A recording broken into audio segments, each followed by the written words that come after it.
Di malam Natal yang indah, seorang anak perempuan bernama Ekaterina Morozova berharap mendapatkan kado Natal dari Santa Claus. Namun tanpa ia sadari, ketika ia sedang membuat Make-A-Wish,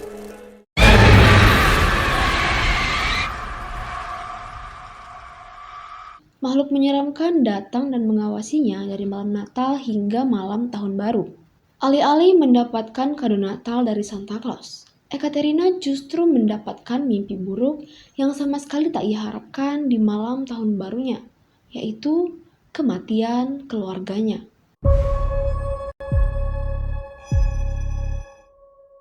Hai, balik lagi dengan aku Putri, mewakili tim Histoveria. Aku mau mengucapkan selamat Hari Raya Natal bagi teman-teman yang merayakan.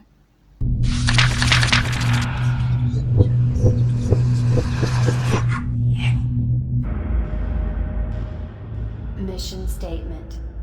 Operating clandestine and worldwide, the Foundation operates beyond jurisdiction. 2 tahun kemudian, tepatnya pada tanggal 2 Januari 2018, Yayasan SCP mendapatkan laporan aneh dari sebuah keluarga yang tinggal di Hoonah, Alaska. Mereka mendapatkan hadiah boneka perempuan yang terbuat dari manusia. Yayasan pun mengirimkan petugas lapangan dan langsung mengamankan hadiah boneka manusia yang bahkan mereka nggak tahu siapa pengirimnya. Setelah dilakukan protokol pengamanan, keluarga ini pun langsung diberikan obat amnestik agar lupa dengan kejadian ini. Penelitian langsung dilakukan dengan boneka manusia ini. Para peneliti yayasan sangat terkejut bahwa ternyata boneka ini masih hidup. Boneka ini terbuat dari tubuh seorang anak perempuan yang sudah dimodifikasi dengan sadis. Baju yang dikenakan terbuat dari potongan kain perca yang dijahit. Mulutnya juga dijahit dengan benang dari otot manusia dan bibirnya dicat merah dengan darah manusia. Beberapa kukunya diganti dengan kuku lain yang direkatkan dengan getah pohon pinus. 3 jari lainnya hilang. Dan kulit kepalanya pun sudah diganti dengan kulit kepala anak lain yang memiliki rambut pirang dan dikepang 2. Kedua mata dilepas dan diganti dengan batu kerikil yang dicat agar terlihat seperti mata. Dan yang paling menakutkan dari semuanya itu adalah bahwa anak yang telah diubah menjadi boneka ini entah bagaimana ia masih dapat bertahan hidup. Dari hasil tes DNA, petugas yayasan dapat mengetahui identitas anak ini. Anak ini adalah Ekaterina Morozova, anak dari keluarga Durbovka yang berasal dari Rusia. Berusia 7 tahun, yang dinyatakan hilang tepat pada 2 tahun lalu pada tanggal 2 Januari 2016 saat tragedi pembantaian keluarganya. Saat sesi interview, Ekaterina menjelaskan saat malam penculikan, ada sesosok makhluk seram yang muncul dan membunuh seluruh keluarganya. Makhluk ini seperti pria tua, tidak menggunakan pakaian, tingginya sekitar 2 meter lebih, berjanggut putih, dan giginya kuning. Setelah menghabisi keluarganya, makhluk ini lalu membawanya pergi dengan memasukkan Ekaterina ke dalam kantong besar. Makhluk ini membawa Ekaterina ke dalam sebuah gua bawah tanah yang lokasinya sama sekali tidak diketahui. Guanya seperti ruang kerja Santa Claus untuk membuat mainan. Namun, ini sebaliknya. Ruangannya sangat penuh dengan tulang manusia. Ekaterina tidak sendirian. Ternyata juga banyak korban dari anak-anak lainnya. Mereka dipaksa untuk membuat mainan dari tubuh sesama korban penculikan dan tidak diberi makan. Kalau mereka kerjanya lambat atau mungkin membuat makhluk ini kesal, mereka akan disiksa. Dan jika nasib mereka buruk, maka makhluk ini akan memotong sebagian tubuh mereka untuk dimasak dan kemudian dimakan. Ekaterina juga mengatakan, ketika ia sudah mulai lelah dan tidak mampu lagi untuk membuat mainan, monster ini menyuruh anak-anak yang lain untuk membuatnya menjadi boneka hidup. Makhluk itu mengatakan, ketika kamu tidak bisa membuat mainan, maka kamulah yang akan menjadi mainannya. Ekaterina pun meninggal karena kondisinya yang sangat parah. Jasadnya diotopsi oleh yayasan untuk mendapatkan petunjuk.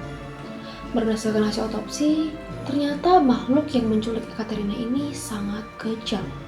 Ekaterina menderita gizi buruk yang mengakibatkannya mengalami stunting. Terlihat dari berat badan Ekaterina yang hanya 15 kg dan tinggi badannya hanya 90 cm. Sejumlah bekas luka dan luka bakar berada di sekujur kulitnya. Tangannya kapalan dan beberapa tulangnya patah. Ini menunjukkan selama penculikan, korban-korban disiksa dengan sangat kejam. Setelah diselidiki oleh yayasan, sidik jari yang ditemukan ternyata cocok dengan sidik jari yang diawetkan dari sampel darah kering milik SCP-4666-A. Sidik jari ini tidak memiliki karakteristik seperti manusia, dan begitu juga dengan rambut putih yang diteliti. Ternyata tidak memiliki DNA. Berdasarkan dokumen milik yayasan, petunjuk ini mengarah ke kasus yang terjadi pada tahun 1873 dan terus terjadi pada tahun-tahun berikutnya, yaitu kasus hilangnya anak-anak yang sering terjadi pada saat momen Natal dan Tahun Baru disebabkan oleh monster humanoid SCP-4666 atau yang biasa disebut manusia Yol dengan tingkat anomali Keter. Kasus ini disebut dengan peristiwa Weissenhoff. Manusia Yol saat ini diyakini sebagai entitas humanoid yang mirip dengan SCP-096, berumur panjang dan tidak diketahui dari mana ia berasal. Korban-korban yang selamat dari peristiwa Weissenhoff ini bersaksi bahwa manusia Yol ini seperti pria tua berjanggut putih, keturunan Eropa yang sangat tinggi, dan memiliki tinggi kira-kira 2 hingga 2,3 meter. Tubuhnya sangat kurus, tulang-tulangnya pun sampai kelihatan. Tidak memakai pakaian alias telanjang, dan tahan dengan suhu yang sangat dingin. Tidak banyak petunjuk tentang manusia Yol, namun berdasarkan pola peristiwa Weissenhoff, manusia Yol ini mampu berpindah-pindah tempat dengan sekejap mata, dan kejadiannya selalu berada di bagian utara bumi, tepatnya di 40 derajat lintang utara. Namun untuk saat ini, peristiwa Weissenhoff bisa terjadi hampir di seluruh belahan bumi. Aktivitas manusia Yol ini hanya berlangsung selama 12 malam berturut-turut, dimulai pada malam tanggal 21 Desember hingga malam tanggal 2 Januari. Periode ini dikenal sebagai fase aktif manusia Yol atau peristiwa Weissenhoff.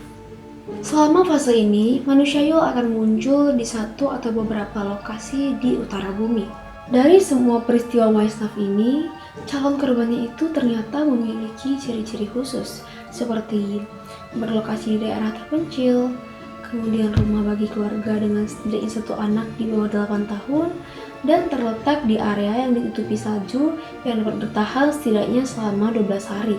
Peristiwa Weissenhoff ini terjadi dalam beberapa tahap. Tahap pertama terjadi selama seminggu. Manusia Yol mulai meneror anak-anak di masa menyambut perayaan Natal. Anak-anak di rumah mulai merasa takut dan khawatir. Mereka melihat sosok yang aneh dari kejauhan. Sosok ini selalu melihat ke arah mereka. Terkadang juga mereka akan terbangun di tengah malam karena melihat sosok yang mengerikan yang sedang menatap mereka dari luar jendela. Karena terus dihantui, anak-anak ini pun akhirnya ngadu ke orang tua mereka. Ngelihat anak-anak mereka udah pada ketakutan setengah mati, mereka coba menelpon pihak berwenang dan mencoba berbagai cara untuk melindungi anak-anak mereka. Nah, biasanya nih ada juga orang tua tuh yang, nggak usah takut, nggak ada hantu kok, masa gitu aja takut? Padahal mereka tuh nggak tahu apa resiko dari mereka mengabaikan anak-anak mereka. Nah, kalau dicuekin laporan anak-anaknya, siap-siap aja nih masuk ke tahap kedua yang terjadi pada malam ke-8 hingga malam ke-11. Di tahap ini, manusia Yol itu udah mulai lebih aktif, jadi udah nggak pakai sembunyi-sembunyi lagi. Keluarga korban akan mulai mendengar suara-suara aneh ataupun langkah kaki di loteng rumah. Bau yang sangat tidak sedap juga akan sering tercium di dalam rumah. Pasti cari-cari sumber baunya ya nggak akan ketemu lah. Nah, jika keluarga korban sudah mulai menyadari bahwa mereka sedang diawasi atau mungkin mereka merasa ada hantu di rumah, maka fase terakhir dari peristiwa Weissenhoff pun akan terjadi. Ya, mereka lapor polisi pun udah percuma, karena Manusia Yul ini datang untuk memberikan hadiah atau mengambil hadiahnya. Dan pada malam ke-12, salah satu dari dua skenario pun akan terjadi. Untuk skenario yang pertama dan paling sering terjadi, manusia Yul akan membunuh semua anggota keluarga kecuali satu anak di bawah usia 8 tahun yang akan diculiknya. Manusia Yul akan melukai anggota keluarga saat mereka sedang tidur, kemudian menyeret mereka ke satu ruangan di mana ia akan melanjutkannya untuk membunuh mereka di hadapan satu sama lain. Namun sebelum itu, para anggota keluarga ini akan disiksa habis-habisan. Dalam skenario kedua, yang terjadi hanya sekitar 15% dari semua peristiwa Weissenhoff yang tercatat oleh yayasan.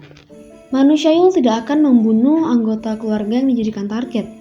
Namun, para anggota keluarga pada malam hari akan mendengar langkah kaki di rumah mereka, meskipun tidak ada tanda-tanda masuk paksa yang ditemukan.